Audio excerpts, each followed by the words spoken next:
Good afternoon, everybody, and welcome to session number 2 of our not-for-profit speaker series. If you have been to our first session, welcome back. And if this is your first session, thank you for joining us today. So we're going to go ahead and get right into things because we've got a lot to cover. So just some housekeeping items before we get started. Again, you will receive CPE credit for this, whether you like it or not, as long as you answer at least 3 polling questions throughout the full presentation today. So have to answer 3 polling questions. There will be 4 polling questions total. So you can miss 1 if you're up for a snack or a break, but try to get the other 3 and we'll give you plenty of time to get those answered today. We will issue CPE certificates via email. Those will come to you in a PDF. Give us about 10 days after the event. Those should show up in your email inbox. I just saw mine show up for last week's session, so I know that we're getting those out. If you do not receive it, or for some reason after 10 days, you can always reach out to us at cbhlearning@cbh.com, and we'll make sure that we get that to you. A recorded version of this webinar will be available in about 1 week following today's session. We will be posting all of our recordings on our landing webpage for the Not-for-Profit Speaker Series, so check back often for those recorded versions for reference. A lot of people have asked us, will we send out the slide deck? The answer to that is no. The recorded version of the webinar is your reference material. So if you want to go back and check content that was included in the slides, the best way to access that is through the recorded webinar. If you have any questions during this, please use the Q&A function. That's different than the chat function. So just make sure that you're using the Q&A. Someone has already asked, is this a live seminar? Yes, it is. It's a live seminar, Jim. So thanks for joining us. And if you have any other commentary or just want to chat with folks, there is a separate chat pod that can be used to do more chit chat throughout the session. Finally, a short survey is going to go out that will be posted and show up right in front of your screen at the conclusion of the webinar. We do ask that you take just a few minutes to go through and give us any feedback that you might have, or ideas for future topics are welcomed as well. So with that, we're going to get right into the meat of the content for the session. And for those of you that do not know me, let me just introduce myself. My name is Matthew Saha. I'm a partner with Bekaert in our audit practice, and I lead our not-for-profit industry group today. So I will be the only one joining today, and so you're stuck with me for the next 50 minutes or so, but hopefully we'll have a little bit of fun together and at least get you a CPE credit for the year. So with that, we are going to go into the first of our polling questions for the day. And this polling question is not quite a hard hitter. So just want to know, how'd you hear about us? How'd you hear about the Not-for-Profit Speaker Series? This is a new series for us. So this replaces our annual not-for-profit seminar that we typically did in December of each year. So instead, we're sort of spreading out these sessions throughout the year. So this is new for us. So how'd you learn about us? We got about 95% of you in, 96%. There's only 5 people that have not answered the polling questions. So we're going to close that up in just a second. And I will tell you, it looks like most of them got it from an email from us. So it sounds like about over half of you got it from an email or you're a current client. So we welcome all the folks who are current clients or friends of the firm, alumni, or just a few that found us on social media. So that's really good. And we thank you for joining us. So we'll go right into some of the agenda for today. So of course, this is a FASB update. So what you're going to get is looking at new accounting standard updates that impact not-for-profit institutions. So that's mainly what we're going to cover. There's a few different areas. There's not a ton of new rapid fire stuff that's coming up. So we'll talk a little bit about some changes to some financial reporting around in-kind contributions, changes coming up regarding how we determine credit losses on trade receivables and other receivables. some reform that is being done to make GAAP easier to apply for those that are changing from LIBOR to some other reference rate in their debt agreements or maybe your swaps. And then we'll review kind of what the current FASB projects are outstanding right now, just to see what's in the pipeline that might affect not-for-profits. And finally, we have some changes to the audit opinion and auditing standards, and we just want to cover those and make sure everybody's aware of things that are changing with the standard audit report going forward as well. So that's everything, and I've been asked to make sure that I have some dad jokes included throughout the presentation, so I will have those scattered throughout our presentation today. And Maddie, since I've got you on the line here, you're going to be my dad joke test subject. So this first one, how do you fix a broken pumpkin? How do you fix a broken pumpkin? I have no idea. With a pumpkin patch. Okay, you don't get much better good. than that. So just warning you, Maddie, that that's about as hilarious as they are. But good deal. And if everybody likes that joke, you do have the option to hit a reaction down in the bottom right-hand corner. So feel free to give them a heart, some hand claps. We'd love to hear from you. Thanks, Matthew. The crying, laughing face emojis. Those are making my day right now, seeing those appear live. So appreciate all that. So with that, we'll kind of get started into the accounting subjects. So this new ASU update was already effective for the June 30th year end. So if you're in the middle of your audit right now, or maybe you're just wrapped up or about to wrap up, hopefully your team member made you aware of this. But this new ASU basically impacts additional presentation and disclosure around contributed non-financial assets. And the most important thing to note in this is it is about presentation and it's about disclosure, and it changes nothing about how we record these contributed non-financial assets. So the actual recognition of these, the accounting is not changing. This is just adding some additional disclosure and dictating some more presentation. And Maddie, I also added in some fall themed photos here. I tried to find some cute ones too. So perfect. To keep people interested. So the main provisions of 2020-07 are, of course, one, if you do get contributed non-financial assets, and that would include anything that's really not stock or cash or other financial assets. So when you think of that, you think of somebody contributed a property or a piece of land or maybe some supplies, those types of things, they should be separated on the statement of activities as their own line item. A lot of folks have been doing that already, so not a huge change for folks.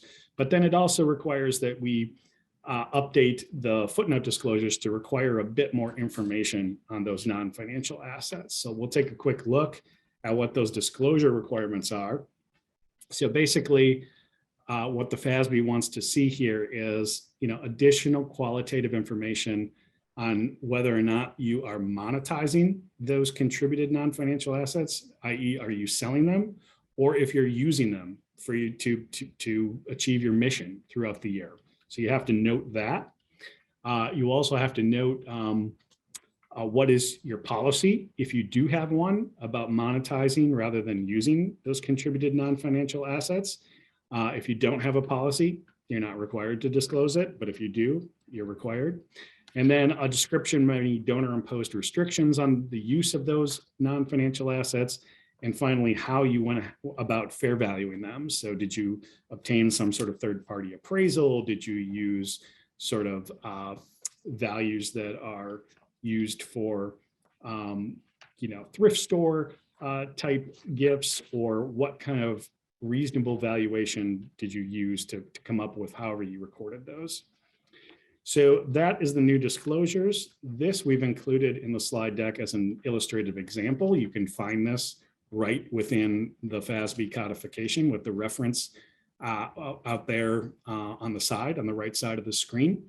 And basically what you see here is this is an example of sort of how you would present this information. Obviously, you want to segregate the types of contributed non-financial assets by their main sort of categories.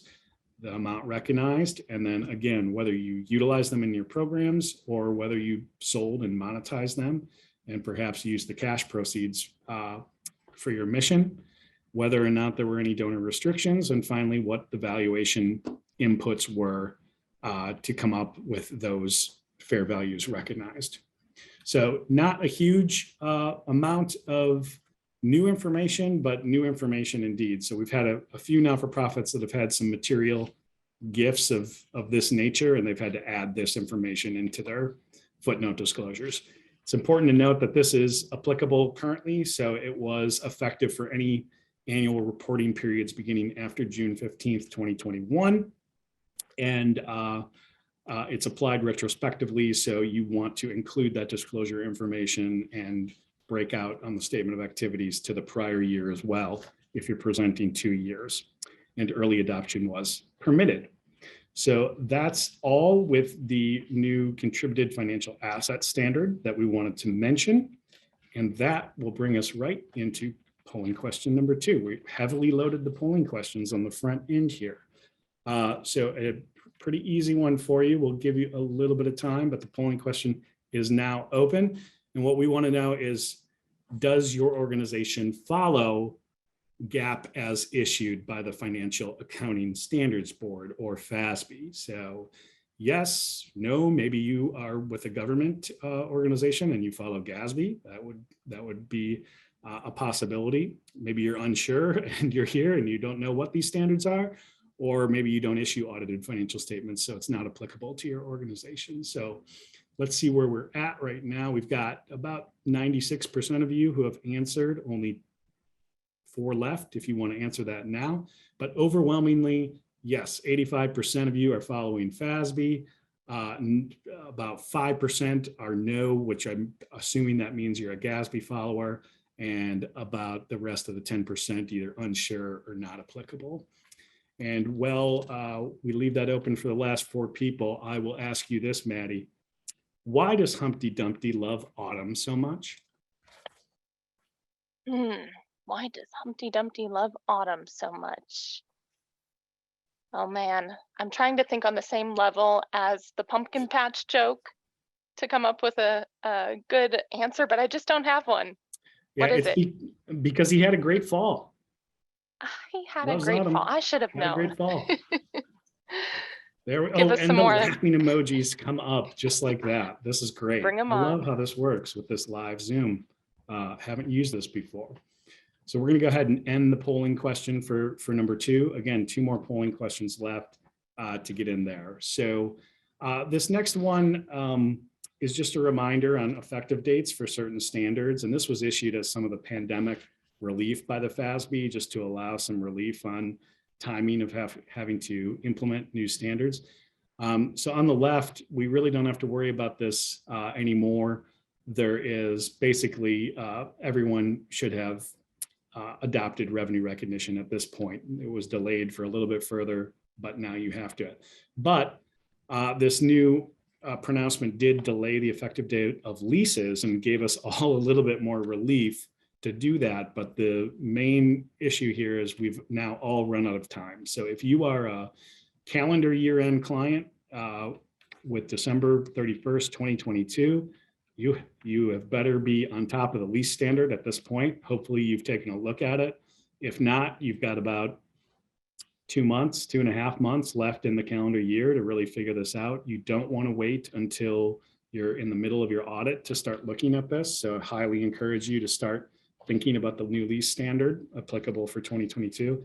If you're a fiscal year-end client, you've got a little bit more time. So you've got another 9 months or so before the end of your fiscal year. So this is applicable for FY23 fiscal year-end clients. The important thing here, of course, in the lease standard is that it does change it so that all leases come onto the balance sheet. There are some practical expedients that you're going to want to use and adopt as far as how you apply this if you don't want to have to restate the prior year. So that's very important. But our lease classifications are still 2 classifications: finance lease that replaces capital lease, and an operating lease that is Still an operating lease as far as the classification, but comes onto the balance sheet. So there will be no more off-balance sheet leases, with the rare exception of a lease term that is less than 12 months in duration. So that's really the only way you can get out of this lease standard and adopting this. So this is, if you have not seen or need a refresher on leases, there's plenty of recorded webinars that are out there, and there's plenty available on Cherry Bekert's website if you want to kind of get back into it and refresh yourself with the nuances of the standard. This is just a very high level of kind of what's happening with these two different lease categories. So you'll see that on the statement of financial position, things look very similar. Either way, whether you have a finance lease or an operating lease, you've got a right to use asset and a lease liability. And then where things start to look a little bit different is the reporting on the statement of activities and through to the cash flow statement. So financing leases are going to sort of come off your books looking like you're paying down debt, whereas operating leases will still come off the books and through the statement of activities as a single line item lease expense that generally is composed of both the interest portion and the amortization of the right to use asset of the lease coming off. So they go through the cash flow a little different. They go through the statement of activities a little different, but overall, they both come onto the balance sheet. So the biggest thing I would emphasize now is if you haven't looked at this, start looking at this. If you've read ASU 2016-02, you know that it's 191 pages long, and there's a lot of nuances to this lease accounting stuff. And this is probably the one time in my life where I've said, you want software to do this. You probably want to use some sort of software technology to help you through lease classification, the debits and the credits, and the disclosure information. So there's lots of different options that are out there, and this is by no way a ringing endorsement of any one company. This is one of the software solutions that Cherry Bekaert has used, and this is actually the solution that we're using to audit leases for our clients, whether or not they've used this solution. This is kind of what we use to sort of check whether the numbers appear to be right or not within LeaseCrunch, the software. So the nice thing about these types of software is that it really allows you to, instead of reading that 191 page standard and all the amendments that have come out since, not to mention those, it allows you to really take a click through basis of determining what type of lease you're dealing with, categorizing it, and then crunching the numbers to get what you need, the debits and the credits and the disclosures. So within these types of software, there's usually some sort of lease term wizard, which will sort of help you understand all the terminology used in the standard. There are certain tools that will help you classify it properly as a finance lease versus an operating lease, and help you refer to the authoritative guidance when you need it so that you get to the right and appropriate classification. And then finally, the important piece when it comes to preparing your financial statements and providing disclosure information, you can have the reports that would then export those journal entries, provide those amortization schedules, and most importantly, those footnote disclosures that are all new and different under this new reporting standard. So highly recommend using a tool. It does not have to be LeaseCrunch. There's several technologies out there that work all very well, but definitely something that you want to look into. And if you need help, you should ask for help. So that is a good lead in to our next third polling question of the afternoon, which is, are you interested in speaking with someone from Cherry Bekaert about leasing software and or lease implementation services? And I can guarantee you, if you click yes to that, there is no hard sell. All we do is email you and say, we'd love to set up a time to chat if you need to chat. So that's, we're here to help. And as that polling question is open, we've got about 90% of you in, so about 10 of you, just remember to click on that polling response if you want CPE credit. And Maddie, while we're waiting on that, I have another joke for you, and that is, why do birds fly south for the winter? Why do birds fly south for the winter? I think people have realized that I could use a little bit of help for the punchline. So I've seen a few of you for that last joke, you put your guess in the chat. Is it fair for me to phone a friend on this, Matthew? You're or fine. am I If cheating? anybody's got it, I'm looking at the chat right now too. Okay, bring it on. And while you're doing that, Devin actually has the punchline right there. So the Devin, you punchline had is, it last time too. It's quicker than walking. That's why they fly south. It's a lot quicker than walking. If you have wings, too far to walk.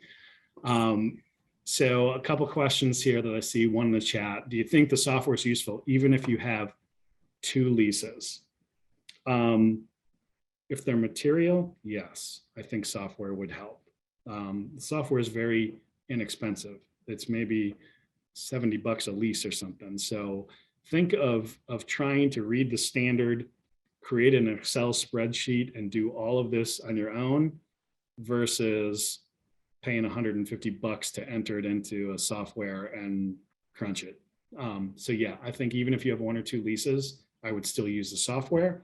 I haven't really seen any great Excel templates or tools to be able to share with you. And then somebody else asks, is there a reference for FASB disclosures that should occur with our financial reporting? I'm not really sure. I might need clarity on that question. I'm not really sure what that's asking. So let's close out this poll. We got everybody is now submitted. Everybody but 3 people that don't need CPE. So we'll get that closed out. And then we'll just keep going on to our rest of our content. So coming up now, most of this is about what the FASB is up to, but I also wanted to, go over some things that are new in as far as the audit report and auditing standards. So the audit report has changed for this year. So as you are getting audit drafts back from your team at Cherry Bekaert or perhaps your other audit team, it's important to note that there's been key changes that resulted from a new auditing standard 134 that basically made changes to the auditor's report and sort of the first major overhaul of that since the audit opinion has been out. So key changes to the auditor's report, and also introduced this concept of key auditing matters that can now be disclosed right within the auditor's opinion. So for those of you who read the auditor's report, this may be interesting information. And for those who just page right by it and get to the meat of the financials, then you can zone out for the next few slides.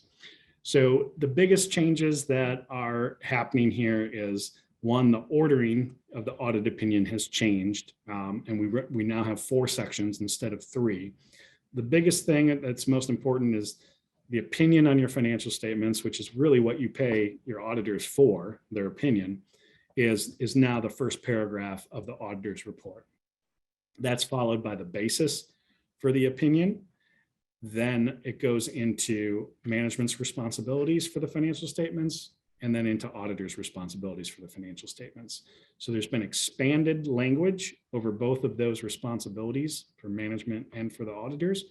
And we've even included, finally, a definition of what it means to provide reasonable assurance. So whenever you get an audit opinion, there's always this reference to reasonable assurance that we're providing that the audited financial statements are not material misstated, but we've never defined what reasonable assurance actually means. So the standard setters have decided to correct that and actually include that definition right in the audit report. So there's no ambiguity as to what reasonable assurance actually means from an auditor standpoint. So the next few slides go over an example report, and the things that I'm focusing in here are really the main things that have changed. So one, the ordering. Obviously, when you get your audit report, you should see that the opinion is the first paragraph. If it's not, your auditor has forgotten to update their auditor's report. So definitely want to make sure that you check on that. So the audit opinion is now up front. Otherwise, it has not changed substantially from the prior presentation. The bigger changes within the basis of the opinion is a new requirement that we are now required to mention our responsibility to be independent with respect to the entity we're auditing, and to meet all our ethical responsibilities in accordance with any relevant ethical requirements related to our audit. And that could be AICPA standards, it could be governmental auditing standards, it could be standards that are set in our own states where we reside, where we get our CPA certificate from. So we have to apply all of those ethical standards depending on our location and what standards we're following for the audit. And now we mention that in our basis for opinion as well. The other change here, the biggest change in the responsibility of management for the financial statements is mentioning that it really is management that is required to evaluate whether there's conditions that raise substantial doubt about the not-for-profit's ability to continue as a going concern within 1 year of the date the financial statements are available to be issued. So that's usually the date that goes on the audit opinion. So this is very important in noting that, hey, it's not just an auditor responsibility here, it's a management responsibility to really assess whether or not we're going to be able to pay our obligations over the next year and continue to be in business. So that is now explicitly mentioned as part of management's responsibilities. And then, as I mentioned before, in the auditor's responsibilities section, here's that definition of what reasonable assurance is. It's a high level assurance, but not absolute assurance. So it's not a guarantee that we're going to detect a misstatement, but it's a very high level of assurance, but nobody can ever be absolute unless you test every single transaction that occurs throughout the year. So that is the new inclusion of the definition of reasonable assurance. So new language in there. And then the auditor's responsibility continues on and becomes much more expanded and bullet pointed as far as what responsibilities are there. So again, the main things that are changing are the items that are highlighted and bolded here. So the previous audit opinion mentioned the need to exercise professional judgment, but it didn't mention our need to maintain professional skepticism throughout the audit as well.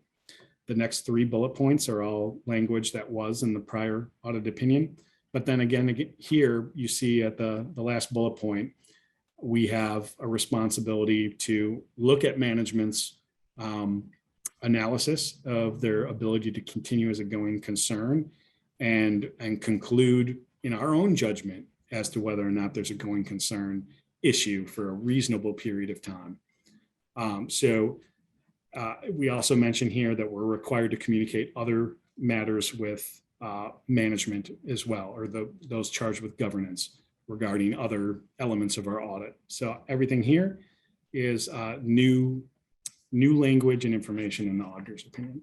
So that's probably more information than you could have ever wanted relating to the audit opinion.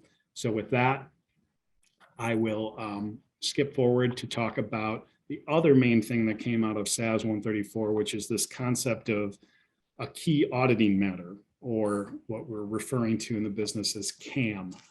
So a key auditing matter is essentially would be an additional paragraph that your auditor adds to the bottom of your audit opinion that would describe some sort of issue that was communicated within the separate communication with those charged with governance, which is typically your board of directors, your board of trustees. And it could be items that we believe are the most significant to the audit.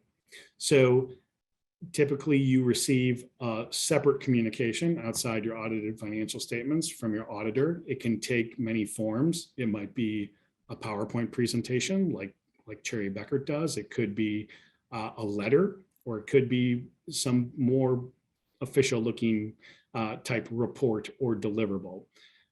As long as we're communicating that other information, that is sort of the population of potential information that would be considered a key audit matter that could be potentially included in the audit opinion. So if there was something very significant in there that came out, it could be, somewhere where there was a high material or significant risk, or something that in the auditor's judgment just needs to be disclosed and emphasized in the auditor's report. Maybe it's a significant estimate or a very unusual transaction that distorts the financial picture for the year.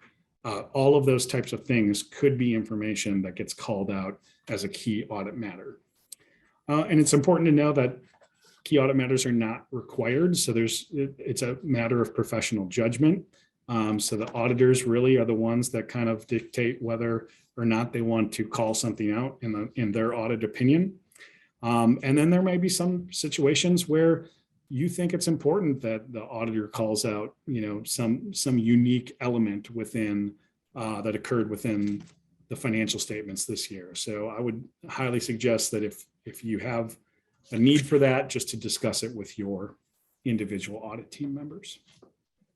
All right, so that brings us to the end of the auditing standards updates. So I'm going to look real quick to see if we had any more questions come in, which I don't see any. And how are we doing on time, Maddie? We're right at about the halfway point. Is that right? Yes, we are great on time. Okay, perfect.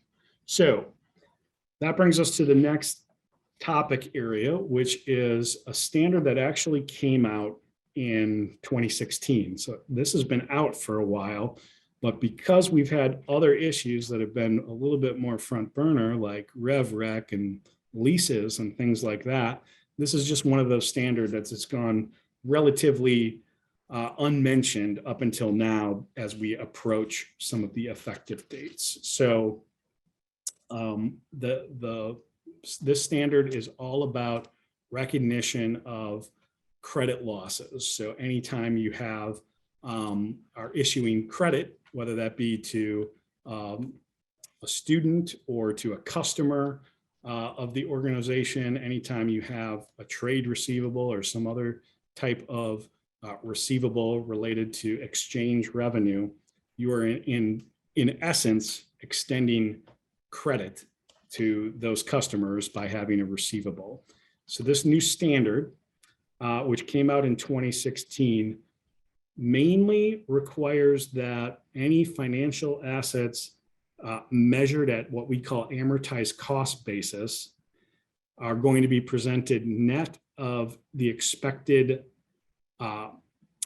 allowance for credit losses based on not only looking backwards in time at relevant information about the past, your historical experience, what you've typically collected from that customer base, but also looking at current conditions and looking forward into the future at reasonable and supportable forecasts of information. So this requires credit losses relating to available for sale debt securities to be recorded through a credit loss. And the things most applicable for not-for-profits would be things like if you're in educational institutions, your student accounts receivable, tuition and fees. If you have long-term receivables like loans receivable, those types of items. These are anywhere where you have exchange revenue involving a credit situation. The thing that it does not impact, which is the main question that we typically get when looking at this new provision, is, does this affect my contributions or my pledges receivable? And the answer to that is no. That is not a financial asset considered to be measured at amortized cost. That's not a credit instrument when you accept promises to give from donors. So this provision does not apply to looking at allowances for contributions receivable. The reason this provision came out, and again, it came out in 2016, it was the response to the financial crisis of 2008, 2009, when we had the big housing market collapse, and essentially old GAAP only allowed us to recognize losses, incurred losses, based on this threshold of the loss being probable, and did not allow you to take into consider current and future forecasts of information in recognizing a GAAP loss. So what that did at the time of the financial crisis is it created a lot of mismatches between the valuation of companies and the balance sheets of those companies that were holding things like collateralized debt obligations or other securities that were attached to the housing market. In other words, while users of the financial statements and the market knew that those securities were becoming devalued or even worthless, GAAP did not yet allow for those organizations to write down those items as losses because it didn't meet the required threshold under GAAP. So this new standard was basically created as a way to address the disparity between what users needed for financial statements and what GAAP required when it came to credit losses. So let's look a little bit further here at an example. So this is, again, mostly for not-for-profits. We're probably talking about an increase impact on accounts receivable. As I mentioned, things like tuition and fees or student loans receivable. And again, what's changing going forward is the need to consider not only kind of the contractual life of the obligation, the risk of loss, but also in the future here bolded, reasonable and supportable forecasts of future economic conditions. So if you know economic conditions in general or with your specific customer base are improving or declining or staying the same, you would use that information in determining your credit loss calculations and for your report date. So what this does is it makes it so that the credit loss should reflect the risk of loss, even if management believes no loss has yet occurred. It could mean there's future loss in the future, but nothing current, basically. So likely in the future, you're going to be estimating an expected loss not only from aged accounts receivable, but even from receivables from borrowers who are current and up to date on all of their payment, even from those significantly large customers. So it just means more credit allowances will probably be applied across the entire balance of receivables. This is an example over the next couple of slides. This is not, this comes straight out of the standard. So you can look at this referenced here right within the codification. It's not a not-for-profit example, but they didn't have any not-for-profit examples, probably because trade accounts receivable is not a significant asset for NFPs. But for this example, I won't read every single part of this, but essentially what this says is, this manufacturer sells products to a broad range of customers, and based on their historical information, here's their credit loss expectations that are applied to the aging buckets of their accounts receivable based on historic information that they know to be true. As you follow on through the disclosure, and again, you don't have to read every word of this, but basically what this says is that that organization believes that the historic information is reasonable to assess to the current year because their customer base hasn't changed significantly. However, this particular entity has determined that current and reasonable and supportable forecasts of economic conditions have actually improved compared to the economic conditions that the historical information is based on. And they note a few observable key facts here in that unemployment has been going down as of the current reporting date, and they expect unemployment to continue to go down over the next year. So what they're doing here is they are adjusting their historical credit loss rates to account for future reasonable, supportable forecasts that economic conditions are improving. So if you follow that through to their disclosure of their credit losses. You can see here their aging buckets and the credit loss rates, which have been actually decreased by 10% due to forecasted conditions that are improving. So if you were to compare those credit loss rates back to the slide that was 2 slides ago, you'll see that each one of those categories has been reduced by 10% to basically account for improving economic conditions. And then obviously the credit loss is just a function of the math in those categories. So this is the new way that allowances on trade receivables will be estimated going forward. And when is this effective? Well, it's effective for public entities. So if you're traded on the SEC, which should be no one in this audience, for fiscal years beginning after December 15th, 2019. So it was effectively implemented last year in 2021. For all other entities, it's fiscal years beginning after December 15th, 2022. So basically, if you're a calendar year-end organization, this is effective next year in 2023. If you're fiscal year-end, it'll be your FY 23-24 fiscal year-end that you'll have to look at this. Early application is permitted. That's everything I have on 2016 whatever it was, 13. And we're going now into our last ASU update until we get to sort of what the FASB projects are. So this one has to do with reform rate or reference rate reform.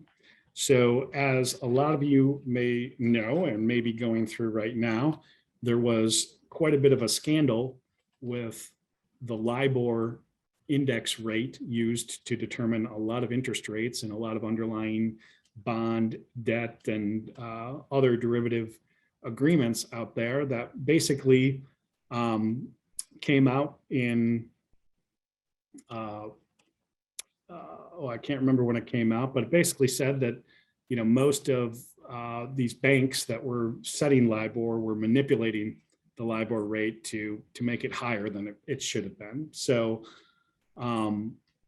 starting in June of 2012, many financial institutions started to get fined over rate rigging. And then subsequent to that, regulators basically dictated that LIBOR is going to go away and be sunset. So this new reference rate reform ASU topic was basically issued to provide some relief for entities that are having to update these different types of agreements with new reference rates within their agreements. So this relief was actually set to expire at the end of this calendar year. However, there's an exposure draft currently out, and it will extend this through 2024. That should get passed here shortly before the end of the year.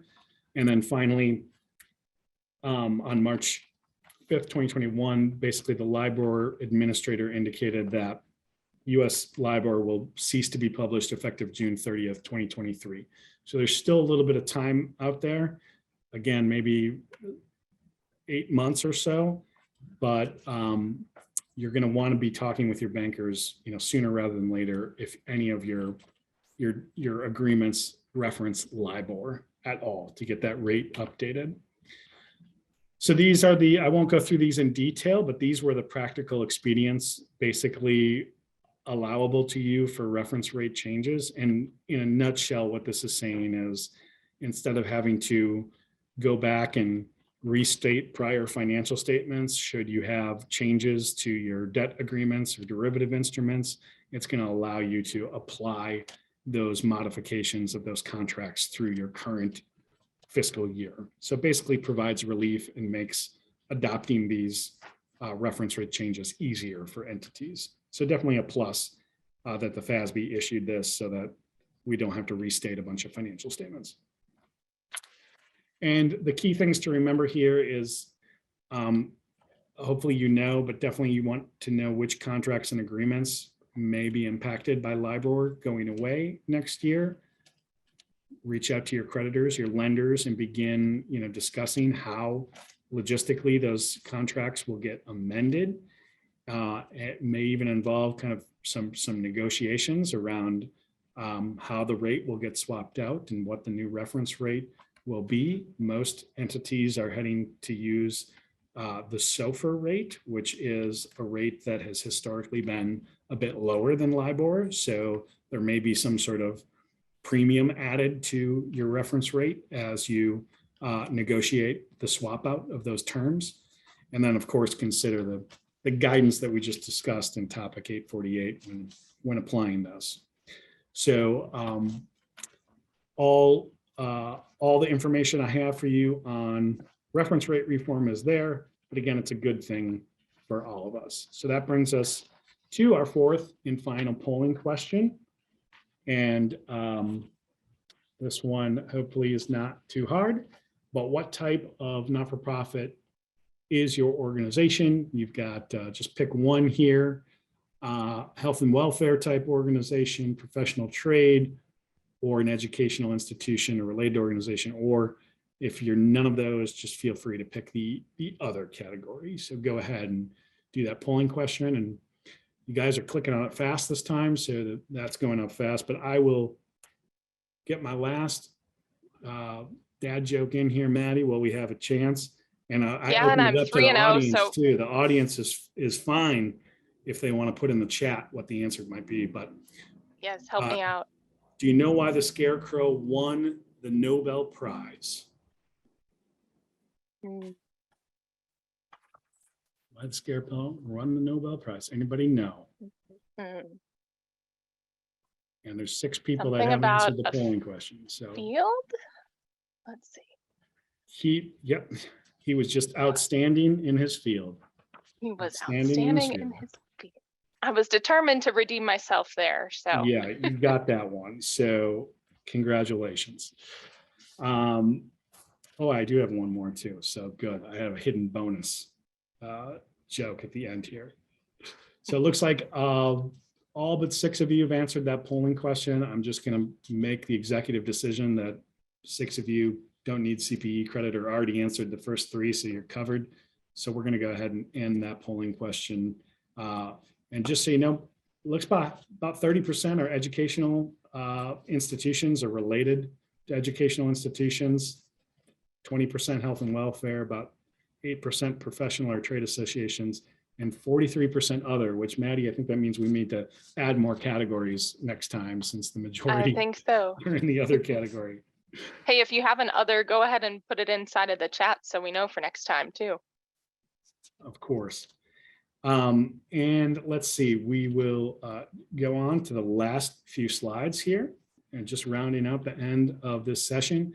So the thing we get asked often is like, what's coming down the pipeline? What's next with the FASB? So the good news is when you look out there to the FASB's current projects list, there's not going to be a ton that disrupts the not-for-profit industry here in the near term. Most of this stuff is squarely aimed at other industries or for-profit type businesses.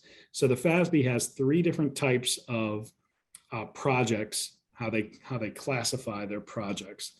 2 of those categories are right in front of you here. So they have recognition and measurement projects, which, as you would think, impacts how you recognize and measure things under GAAP. They've got research projects, which is really where, there's emerging issues or there's complaints that GAAP is not working for certain areas. And basically they've got their FASB staff teams researching those projects, which may eventually lead to new ASUs. And then there's also a 3rd category not shown here on the screen that's basically presentation and disclosure projects as well. So if you think about that first standard that we covered over presentation and disclosure of non-financial contributed non-financial assets, that's squarely what came out of the presentation and disclosure projects. It does not impact recognition. It's just a financial statement presentation item. So of all these categories, I tried to pull out just anything that might, touch on a not-for-profit type reporting issue. There was really nothing in the presentation and disclosure category to include, so I didn't even include that up there. But under recognition and measurements, the FASB continues to look at accounting for intangible assets, which are becoming more and more common, especially subsequent accounting for goodwill and simplifying that accounting. In general, they have a project that is just around codification improvements around various topics. They're always sort of cleaning up gap to improve it. There's some improvements around asset acquisitions and business combinations. That's to cover, typically M&A type activity, which is much more common in the for-profit environment. But we are seeing, a decent amount of M&A activity, even among not-for-profits as well. So how do you account for those types of acquisitions or mergers? There's some new project around joint venture formations, which are JVs are just becoming more common, public-private partnerships type deals. And then as you can see, there's a bunch of different research projects that are out there, government grants, business entity consolidation of business entities, one around ESG, which is kind of a hot topic type issue. How do we accord for financial instruments that might incorporate some level of ESG? And then digital assets, traded digital assets. So when you think about the emerging issues around Bitcoin and some of the cyber or the digital currencies, those types of things, there's not a lot of gap that addresses the exchange of those types of assets. So these are the projects that are out there that we're tracking, and we'll see what kind of ASUs or exposure drafts come out over the next months and years that might impact our not-for-profits. With that, I will get on to our last slide here, which is just, again, kind of notification about upcoming not-for-profit speaker sessions. So we've got one coming up, I believe next week on October 20th, that will cover legislative updates impacting employers. So be sure to register for that one. We've got a session on transforming your group into a team, redefining collaboration from the same group that helped us out last year, backed by popular demand. That's on November 1st. And on December 7th, we're going to have a session on preparing for your single audit and sort of a uniform grant guidance update. So stay tuned for those. Check those out at cbh.com/events. And then if you did miss a session or you want to go back again to reference a recording, those recordings are available. They will become available after we clean up the recording a little bit. So last week's recording of Amanda's session is already out there for reference, and you can go check out the archives of all these sessions as well. So with that, I see no more questions, and I will end with this last one here, Maddie. So what's an elephant's favorite vegetable? An elephant's favorite vegetable. Let's see. And it is still, are we still fall themed? I feel like I've Yes. noticed a cadence with these. Okay. We're fall themed. Let's see if our chat has any guesses. Anybody know? The chat is just waiting for us to end this webinar. I think so. So it's squash. It's squash. That should have been. So thank you everybody for joining this session. And as always, stay safe out there. And we will say so long until our next session.